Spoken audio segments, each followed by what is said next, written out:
আপনি জানতেন কি চাঁদ পৃথিবী থেকে প্রতি বছর প্রায় 3.8 সেন্টিমিটার সরে যাচ্ছে?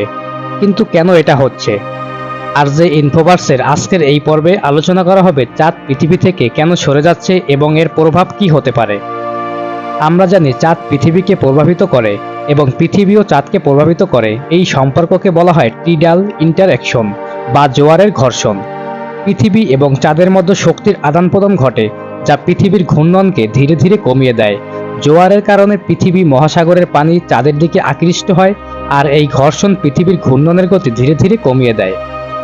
1969 সালে অ্যাপোলো 11 মিশনের মাধ্যমে বিজ্ঞানীরা চাঁদের উপর বিশেষ রিফ্লেক্টর স্থাপন করেন, যার মাধ্যমে তারা চাঁদ এবং পৃথিবীর মধ্যে দূরত্ব মাপতে সক্ষম হন।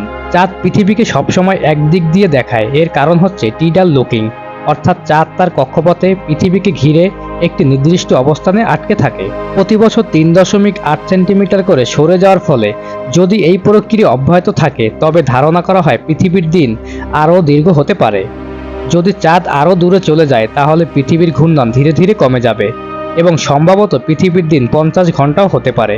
তবে এটি লক্ষাধিক বছর পরে ঘটবে। চাঁদ ও পৃথিবীর সম্পর্ক একটি জটিল। বিজ্ঞান এবং তার প্রভাব ভবিষ্যতে অনেক বড় হতে পারে। আপনার মতে এই পরিবর্তন যদি দ্রুত ঘটে, তাহলে মানব সভ্যতার উপর কি প্রভাব পড়বে কমেন্টে জানাবেন। এই ভিডিওটি পছন্দ হলে লাইক দিন এবং নতুন তথ্য জানার জন্য সাবস্ক্রাইব করুন।